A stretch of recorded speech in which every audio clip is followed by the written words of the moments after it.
हाँ जी, good morning everyone. दिन की शुरुआत करते हैं फटाफट से कुछ पॉजिटिव क्रिप्टो न्यूज़ अपडेट्स के साथ। और भ्राताश्री चैनल पर पहली बार विजिट कर रहे हो तो ज़्यादा सोचना नहीं है, चैनल को सब्सक्राइब कर लेना, क्योंकि डेली मॉर्निंग में क्रिप्टो की सारी पॉजिटिव अपडेट इस चैनल पर आपको मिलती रहेगी। तो जरूर से चैनल को सब्सक्राइब कर लेना।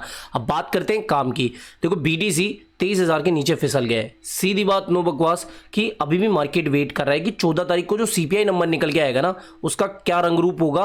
क्योंकि यूएस का जो अभी रिसेशन का खतरा है वो गया नहीं है, अभी भी लोग रिसेशन की बातें कर रहे हैं। तो यूएस के अंदर कितनी महंगाई बढ़ी है, नहीं बढ़ी है, इसका पता हमें CPI नंबर से पता लगेगा। और इसके बाद ही बिटकॉइन अपना नेक्स्ट मूव डिसाइड करेगा। लेकिन कुल मिला के बात ये कि अभी भी कोई मार्केट इतना नेगेटिव नहीं चल रहा है। अगर BTC यहां से 21,000 के आसपास भी फिसल जाए, तब भी कहीं ना कहीं हम ये मान के चलेंगे कि यहां से वापस से BTC रिकवर होता हुआ 25,000 की तरफ जा सकता है। ठीक है, तो ये सीधी बात है, नेगेटिविटी इतनी नहीं है, बल्कि मार्केट अभी पॉजिटिव ही दिख रहा है। ठीक है, मोमेंटम पॉजिटिव ही दिख रहा है। अब बात करें अगर मार्केट की कुछ पॉजिटिव अपडेट्स के बारे में, तो एक पॉजिटिव अपडेट ये बाइनेंस की तरफ से कि बाइनेंस अब आपका टैक्स काटेगा। आपके से मतलब हमारा नहीं, काश ये सर्विस इंडिया में भी लॉन्च हुई होती। लेकिन फ्रांस और कनाडा के लिए बाइनेंस ने एक ऐसा टैक्स टूल तैयार किया है जो कि आपकी हेल्प करेगा आपका टोटल टैक्स कैलकुलेट करने में। यानी कि अगर आप फ्रांस में, कनाडा में रहते हो और बाइनेंस यूज करते हो, तो आपने जितनी भी बाइनेंस के अंदर एक्टिविटी करी है, जो भी ट्रेडिंग वगैरह करी है,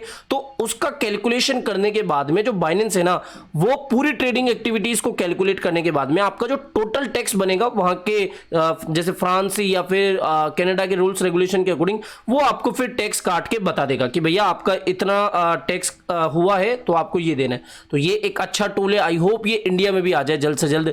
इसके अलावा देखो, यूएस से भी एक पॉजिटिव अपडेट निकल के आ रही है। जैसा मैंने आपको कहा कि अभी रिसेशन का इतना खतरा गया नहीं है, लोग अभी भी रिसेशन की बातें कर रहे हैं। लेकिन जो यूएस के प्रेसिडेंट है बाइडेन साहब, अब देखो, कोई भी देश का प्रेसिडेंट हो, प्राइम मिनिस्टर हो, वो कभी भी अपने देश की गलत स्थिति बाहर नहीं जाने देगा।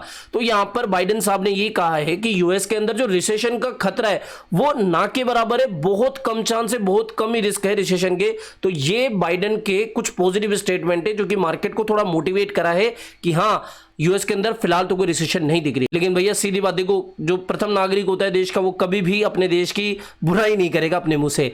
अगली अपडेट की बात करें तो यूके गवर्नमेंट जो है और जो सेंट्रल बैंक है, वो मिलकर CBDC का जो कंसल्टेशन है वो भी कर रहे हैं। देखो, कुल मिला के बात ये कि यूएस के अंदर सरकार हो या फिर विभाग हो या फिर सेंट्रल बैंक हो, ये सभी के सभी CBDC को लेकर, ब्लॉकचेन को लेकर, क्रिप्टो को हब बनाने को लेकर काफी बुलिश है। तो यूके के अंदर ये जितनी भी पॉजिटिव अपडेट आ रही है ना, यूके से जितनी भी पॉजिटिव अपडेट्स आ रही है, वो हमें बता रही है कि भैया हाँ, यूएस ने जो कहा है वो कर भी रहा है और ये उसका एक पार्ट है। तो यहां पर CBDC की कंसल्टेशन वगैरह चल रही है। और सेम चीज आप CoinDesk की रिपोर्ट में भी देख सकते हो, UK to start further development work on liquidly needed digital pound. तो यहां पर डिजिटल पाउंड हो या फिर CBDC हो, इसकी पूरी प्रिपरेशन अभी चल रही है। अगली अपडेट की बात करें तो आर्क इन्वेस्ट जो है, देखो, मुझे अपने 2020 का अनुभव याद आ रहा है। जो आर्क इन्वेस्ट के CEO है कैथी वुड, उन्होंने ये कहा था कि अगर आप इस महामारी काल में बिटकॉइन में इन्वेस्ट करते हो तो जल्द से जल्द सबसे ज्यादा रिटर्न आपको बिटकॉइन ही देगा। जितनी भी कमोडिटी है, जितनी भी एसेट्स है, जब भी बढ़ेंगे तो सबसे पहले बिटकॉइन बढ़ेगा और तगड़ा रिटर्न आपको देके जाएगा।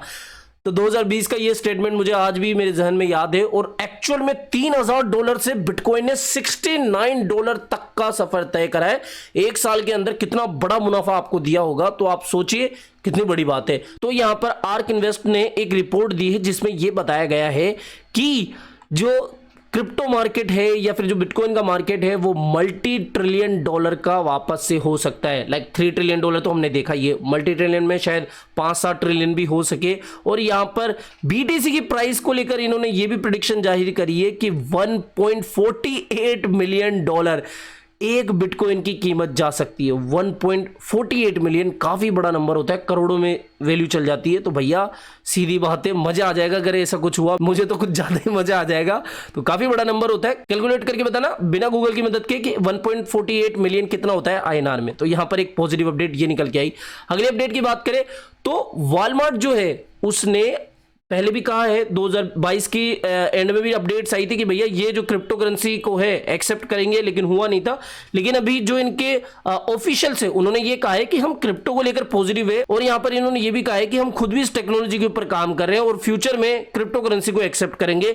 जैसे हमारे यहाँ पर रिलायंस के स्टोर्स है ना, वैसे ही वॉलमार्ट आप समझ लो, जो फ्लिपकार्ट को बाय करी थी कंपनी वो भी वॉलमार्ट ही थी। तो बहुत बड़ी जाइंट कंपनी है। अगर ये क्रिप्टो करेंसी को एक्सेप्ट करेगी तो एक्चुअल रिटेल वर्ल्ड में क्रिप्टो करेंसी का एडोप्शन बढ़ेगा। तो ये कहीं ना कहीं पॉजिटिव बात है। तो बस आज की इतनी अपडेट थी। आई होप ये सारी अपडेट आपको पसंद आई होगी। तो वीडियो पसंद आया हो तो डेफिनेटली वीडियो को लाइक करना है, चैनल आप ही का काम करते तो चैनल को भी सब्सक्राइब करके लेना है। मिलते हैं जल्दी नई अपडेट के साथ। टिल देन जय हिंद, जय भारत।